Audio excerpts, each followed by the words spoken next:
Avec un beau cadeau cet après-midi pour les auditeurs de Maritima. On est à la Halle de Martigues, quelques heures seulement avant de monter sur scène. Un artiste pour lequel on a une immense affection nous fait le plaisir de nous recevoir. Bonjour Patrick Fiori. Et bonjour. Comment Maritima. Ça va? Ça va super bien, ça va impeccable. Ce que je disais juste avant, que la caméra de se mettre en route, que c'est toujours un plaisir d'être là, de monter sur scène. Et puis elle est belle cette région, j'avais oublié, passer ce pont énorme là qui arrivait en bas, il y avait des petites maisons. Et puis ça me rappelle aussi des souvenirs d'enfance parce qu'il y a je me souviens, avec mon père, on venait voir les joutes, c'est ça, quand les gens se mettaient à l'eau, je me disais, les pauvres, ils vont s'empaler, les gens. Et non, en fait, voilà. Donc déjà petit, je connaissais bien cette région pour y avoir déménagé, mais bon, ça vous le savez avec mon père qui était déménageur, mais mon père m'emmenait souvent parce qu'on se prenait un petit café, puis on allait dans le coin. Et puis d'être ici à Martigues, de recommencer cette tournée donc des Zéniths par cet endroit-là, où je me sens en sécurité parce que Jacques Vénérouzot n'est pas très loin, parce que Serge Vénérouzot n'est pas très loin aussi. Donc c'est un peu la famille qui est dans le coin. Et voilà, c'est un endroit que j'affectionne particulièrement et qui nous reçoit toujours excessivement bien, j'avoue. Donc voilà, on démarre par Martigues. C'est un signe. C'est un signe parce que tu as démarré, toi, la tournée dans un premier temps sous le Dôme au mois de mars. Exact. Bornage provençal avec le redémarrage à Martigues. Plus de 30 ans de carrière, déjà. Bon Eh oui. Ah, ça, je ne savais pas. Eh oui. Et donc, la question c'est, est-ce que les tournées se suivent et se ressemblent ? Non. Non, les tournées se suivent et ne se ressemblent pas. Le but, c'est vraiment de proposer autre chose. Pour tout vous dire, j'étais avec Rabat Ouya et on préparait déjà la tournée 2027.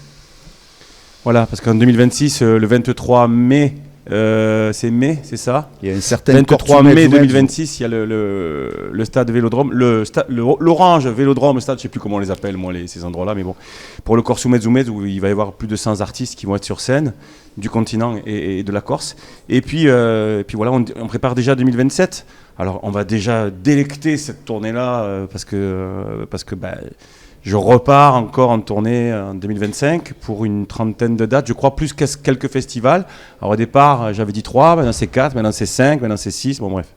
Il y aura en gros une quarantaine de dates, dont d'ailleurs une date à Marseille, et c'est le 22 mai. Voilà, 22 mai 2025. Ouais, 2025 à Marseille, on repasse au Dôme. Voilà, donc elles ne se ressemblent pas parce que je les imagine différemment à chaque fois. Moi, je ne sais pas si je vais maigrir ou grossir entre les deux, donc ça je ne sais pas, mais par contre, ça me plaît ça me plaît de rentrer le soir après un concert, de me retrouver seul dans mon lit, parce que oui, on reçoit beaucoup d'amour, mais on se retrouve seul quand on a passé la porte, c'est très bizarre, mais bon. Et du coup, pour pas partir en dépression nerveuse, j'imagine toujours les choses et je me dis, qu'est-ce que je peux proposer aux gens, quoi ? Ok, j'ai fait ça, et il faut toujours trouver un truc particulier. Alors, je dis pas que ça va transcender la planète, hein, mais je me dis quand même, ils se déplacent, ils viennent nous voir, ils prennent des chambres d'hôtel, ils louent des caisses et tout, ils prennent des nounous, tout, voilà. Et je me dis, ils se décarcassent, donc je vais me décarcasser aussi, quoi. Alors, c'est une histoire d'équipe, c'est une famille ma famille musicale, c'est celle qui avance tout le temps et me fait toujours des propositions.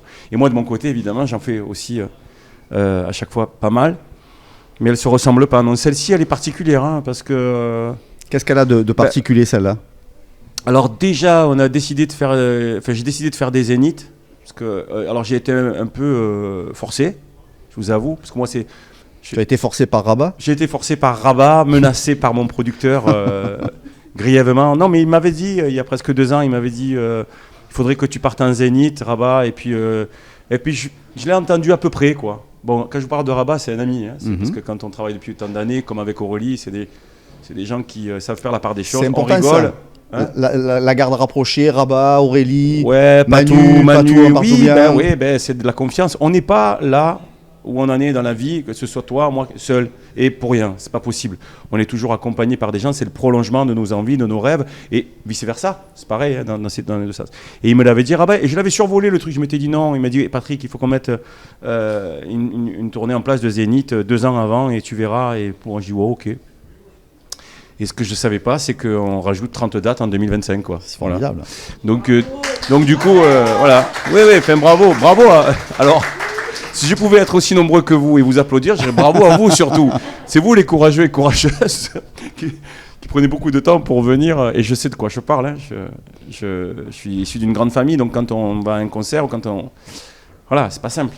C'est pas simple pour tout, quoi. Mais bon, finalement, c'est si simple de se retrouver et de faire la fête ensemble. Voilà. Donc, cette tournée-là, elle est particulière. Tournée Zénith que je voulais pas faire, finalement, je me régale tellement qu'on a rajouté des dates et surtout que c'est... on va. Alors, je vais dire un mot que je déteste dire parce que j'ai pas voulu. Même Rabat qui me regarde et il me fait. Il sait pas ce que tu vas dire. Non, déjà. Il sait pas. Mais en fait, on va même vers le complet, même pour l'année prochaine, voilà. Et du coup, je voulais pas communiquer là-dessus. Et hier, il m'a dit, il faut que tu arrêtes d'être humble, ou je sais pas quel était ce mot pour dire d'être trop modeste. Voilà, trop modeste. Alors, je préfère rester modeste et je me dis qu'on va se retrouver. Voilà, on va se retrouver. On va passer un moment ensemble. La fabrication d'une tournée, justement, tu en parlais, elle se fait d'abord dans ta tête et ensuite tu expliques à tes équipes comment ça fonctionne, ou est-ce que c'est un sport collectif et c'est un pot pourri de questions diverses et variées? Alors j'arrive avec une montagne d'idées, bon on en jette la moitié, hein, parce que évidemment ou trop cher, ou pas assez, ou pas bien, voilà, et puis moi j'expose, on est un peu comme ça mais autour d'une table, c'est à peu près ce nombre là, hein. Et puis je me mets avec tout le monde et puis je dis voilà, moi ce que je vois pour la prochaine tournée, au-delà de tout ce qui est musical, ça c'est avec Patou, avec Patrick Amparsoumian. Mais ça c'est en deuxième temps, mais moi ce que je vois, comment on présente les choses, tout ça, j'arrive et je parle de tout, je mets tout sur la table, j'ai mes croquis, avec mes dessins en bois, ils veulent rien dire les dessins que je fais, moi, mais il n'y a que moi qui les comprends, donc je leur explique, ah non elle est là la scène, non elle est là, oh merde, pardon, bon elle est là.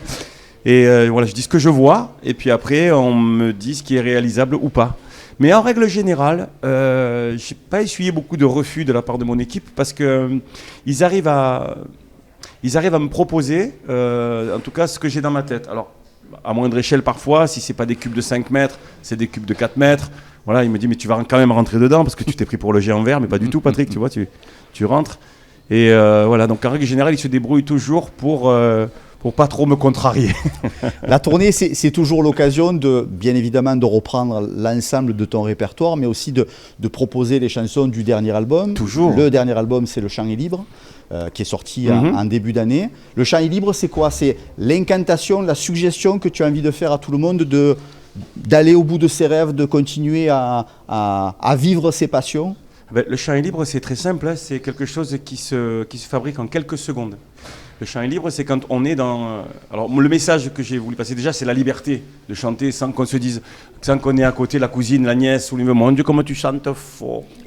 Voilà, donc ça, c'est ok, d'accord. Alors, chante faux. Qui sait chanter juste ici, par exemple?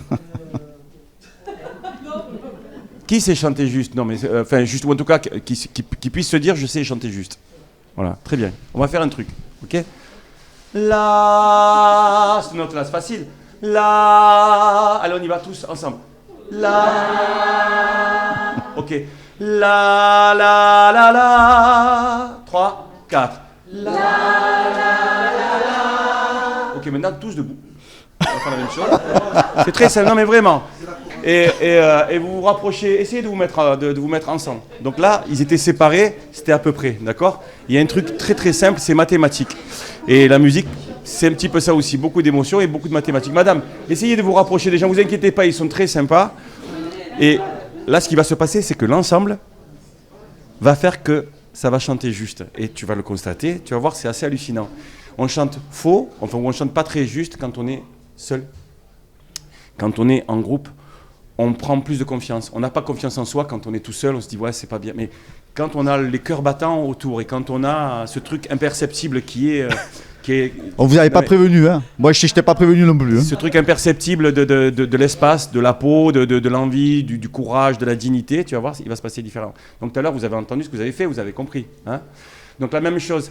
La, la, la, la. Et vous vous concentrez. 3, 4. La, la, la, la. La même chose. La, la, la, la. La, la, la, la, la, la, la. Stop, je vous le refais. La, la, la, la. Respiration. Ok? La, la, la, la, la.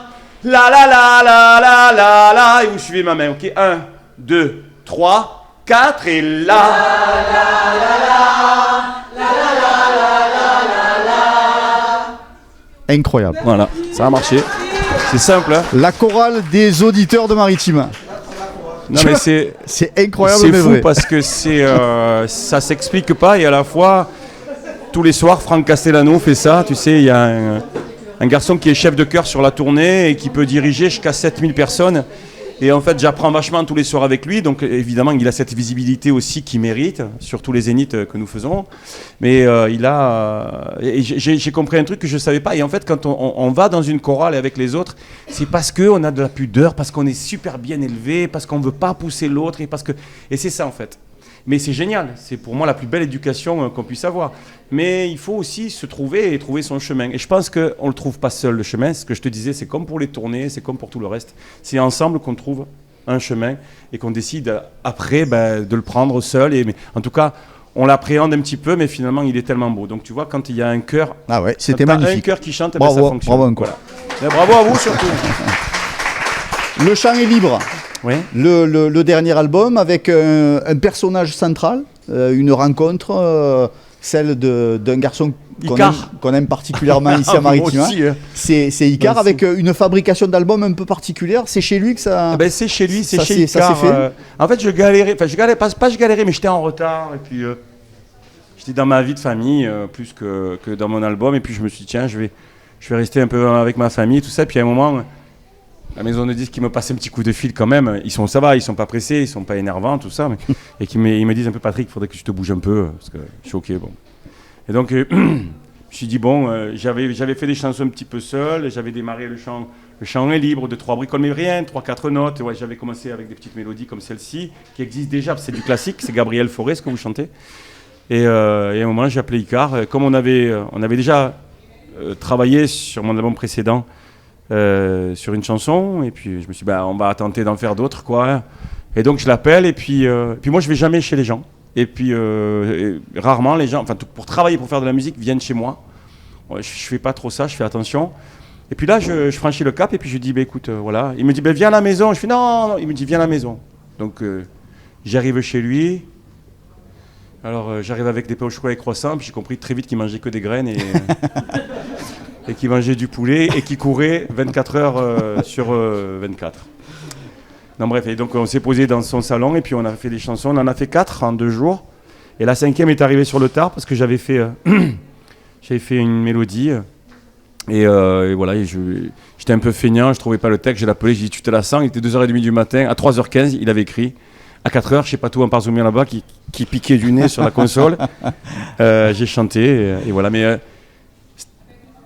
je pense que c'est... Qu'est-ce que tu lui trouves en particulier à ce garçon, humainement et artistiquement? C'est compliqué parce qu'il y a tellement d'adjectifs, j'aurais tellement de choses à dire sur lui et je sais que ça le gênerait terriblement.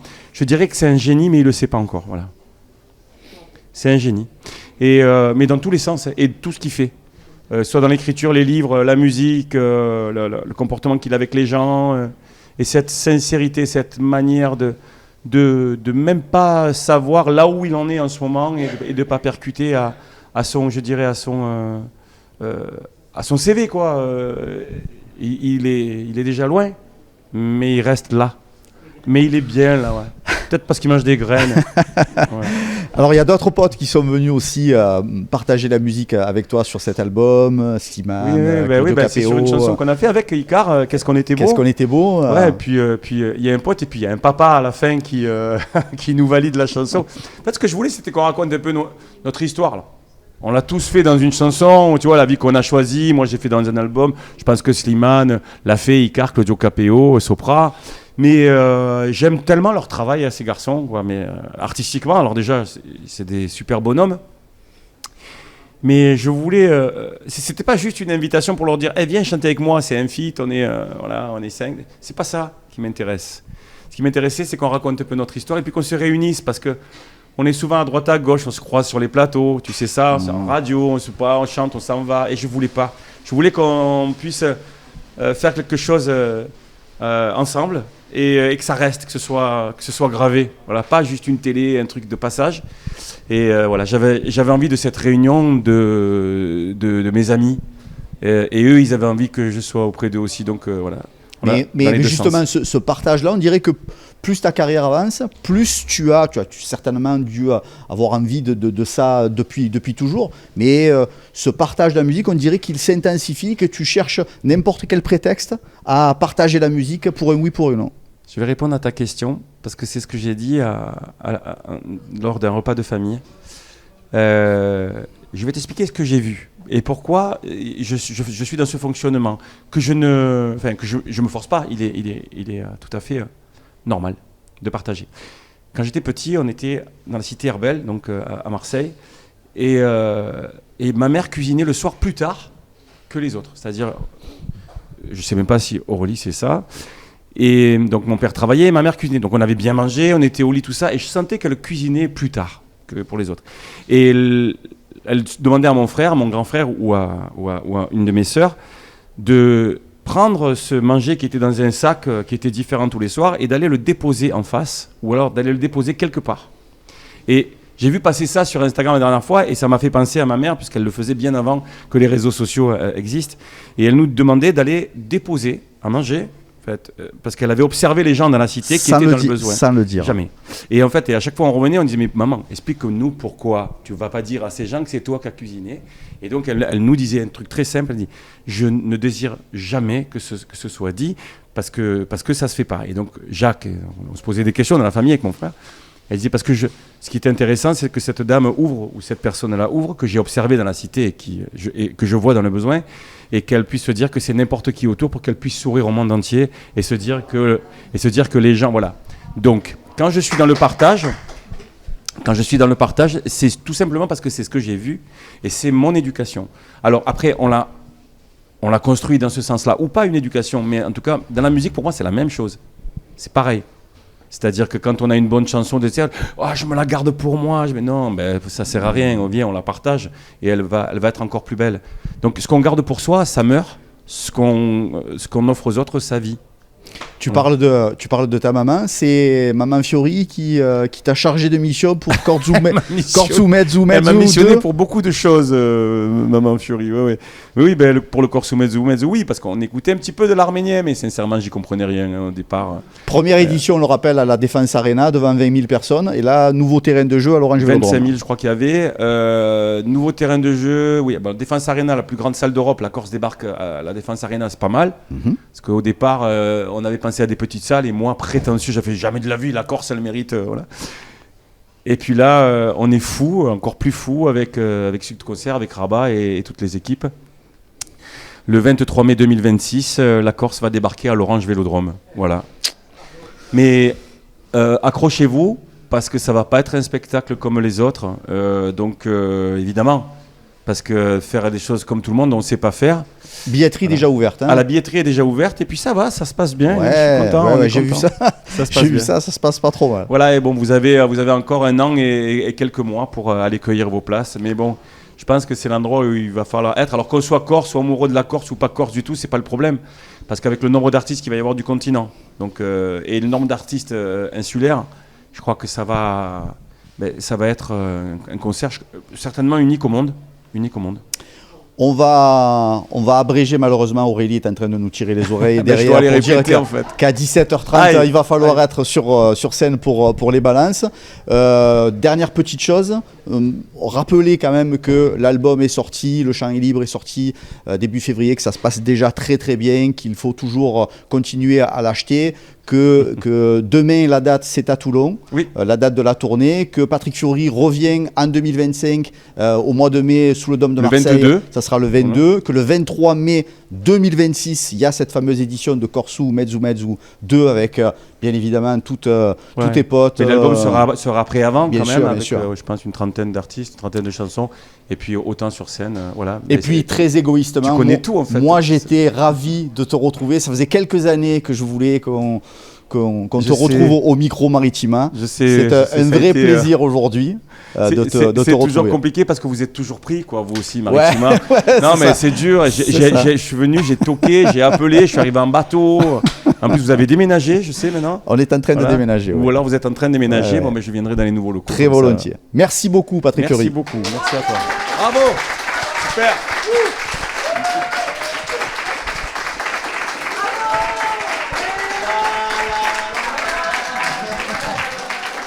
T'as vu, tu vois, voilà. Non, mais il faut vraiment les diriger.